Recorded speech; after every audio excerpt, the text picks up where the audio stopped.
Hey guys, welcome back to another video here on the Plant Pair channel. In this video, I want to talk about programming workouts from a daily and weekly perspective. People often ask me things like, how many reps should I do? How many sets? What exercises should I pick and when?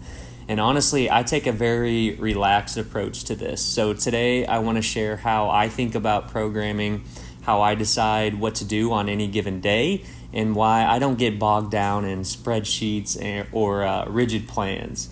I think there's a lot of value in understanding the difference between the backbone of your program and the details that can be flexible, and that's what I want to dig in today. And as I discuss this topic, you'll see my Friday workout on screen here. I decided to throw the weight vest on today and knock out 2 sets of neutral grip pull-ups and 1 set of chin-ups. I then did 3 sets of push-ups followed by 3 sets of jump squats. And don't underestimate the jump squat, guys. I then finished with 1 set each of skull crushers and curls and a rest pause set for lateral raises. I also filmed a couple sets of my wife's session where she did some heels elevated goblet squats and split squats. All right, so first let's talk about what I consider the non-negotiables, or the backbone, if you will. The things I always make sure happen every week. So number 1 is I make sure I always train 3 days per week, preferably on non-consecutive days. For me, this is about giving my body a chance to recover, and it allows me to get in the amount of volume that feels best for me. Number 2, I make sure to hit the big movement patterns. So a push, a pull, a squat, at least 3 sets each. This ensures I get at least 9 high-quality sets per major muscle group per week. Number 3 is I train to failure or near failure. I'm not counting reps obsessively. Instead, I let each set tell me when it's done, basically. And then number 4 is I do a hip hinge at least once per week. So Romanian deadlifts are my go-to here. You could even choose hip thrusts to fit into this category, just looking for something to target the posterior chain. And that's it. That's the foundation I make sure gets done every week. Everything else is really flexible. And just to give another example here, my wife actually has a slightly different backbone than I do when it comes to programming her workouts. And I think it's worth sharing because it shows how this idea of structure plus flexibility can look different for different people. For her, she also likes to train 3 days per week, but she splits it up so that 2 of those days are lower body focused and the day in between is an upper body focused day. On her lower body days, she has 1 that leans more towards posterior chain movements, things like Romanian deadlifts, hip thrusts, or more hamstring focused work. Then her other lower body day leans more towards quad dominant movements, so things like lunges, squats, or step ups with that forward knee travel. She's built herself a handful of solid movements for each muscle group that she really likes to come back to, and then she just rotates them depending on what feels good that day. Usually she'll do 3 or 4 sets per movement, but just like me, she's not overly concerned with the exact rep number or sticking to a rigid progression scheme. Instead, she makes sure she's working hard on each set. Her philosophy is that as long as she's putting in that high effort consistently, her body will naturally adapt and progress over time. She doesn't stress about whether she did 8 reps last week and now she has to do 9 reps this week. Instead, she trusts that effort and consistency are enough to keep her moving forward. And it is. I think that's a really good example of how 2 people can both follow the same overall principles, having a programming backbone and training hard, being consistent, but still have very different structures and preferences inside that framework. Now, here's the part where a lot of people get hung up, the details. It's like which exact variations I'll do each day. So sometimes it's close grip push-ups, sometimes weighted deficit push-ups, sometimes something else entirely. As long as I'm hitting a push movement, though, the details just don't matter to me. Another detail would be like how many reps I'll do.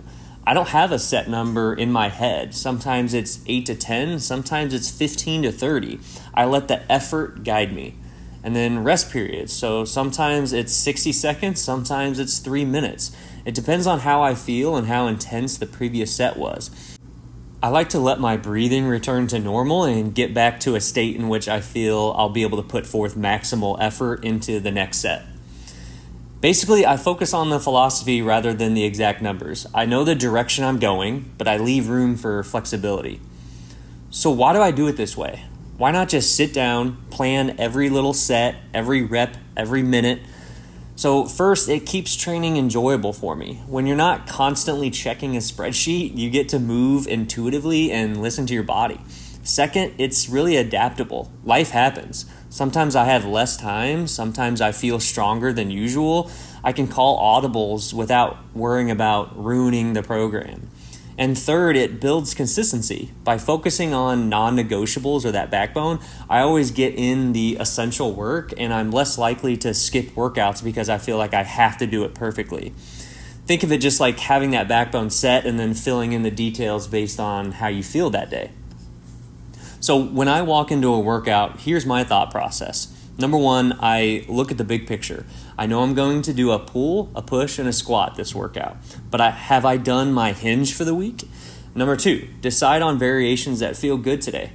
Maybe the prior workout was hard jump squats that lit up my glutes and hips, so today I go for higher rep bodyweight squats, putting more emphasis on my quads by allowing my knees to track further over my toes. Number three is I want to work hard during each set. I don't have a rep number in my head. I go until I'm close to failure or all the way to failure. And number four, I adjust my rest based on energy. Feeling fresh, I'll do shorter rest periods. If I'm feeling drained, then I'm going to take a bit longer. This approach is flexible, but still structured enough to make sure I'm hitting everything important.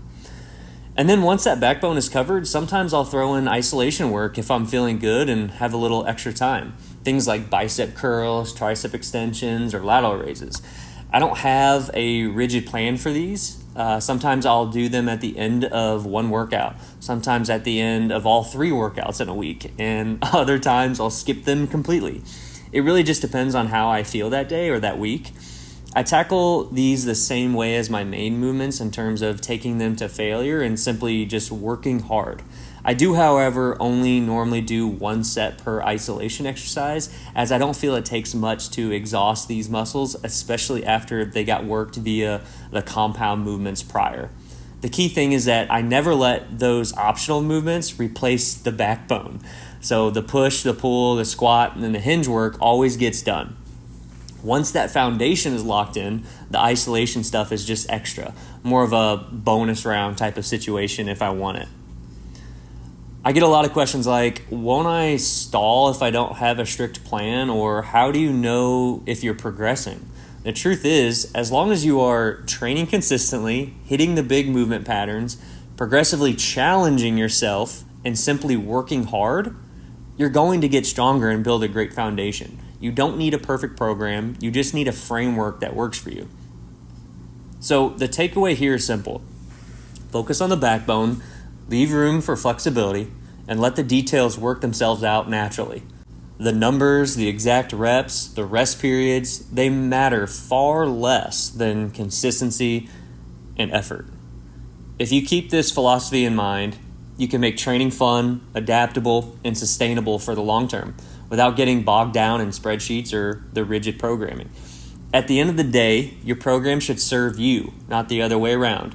Build your backbone, fill in the details intuitively, and you'll get results while still enjoying the process. Now, I'd love to hear from you guys. What's your approach to programming your workouts? Do you follow a super strict plan, or do you like to leave things flexible like I do? Drop a comment below and share your thoughts. And if you found this video helpful at all, make sure to like it, subscribe, and hit the bell so you don't miss future videos where I share tips on training, nutrition, and just staying consistent at home. All right, guys, I'll see you in the next one.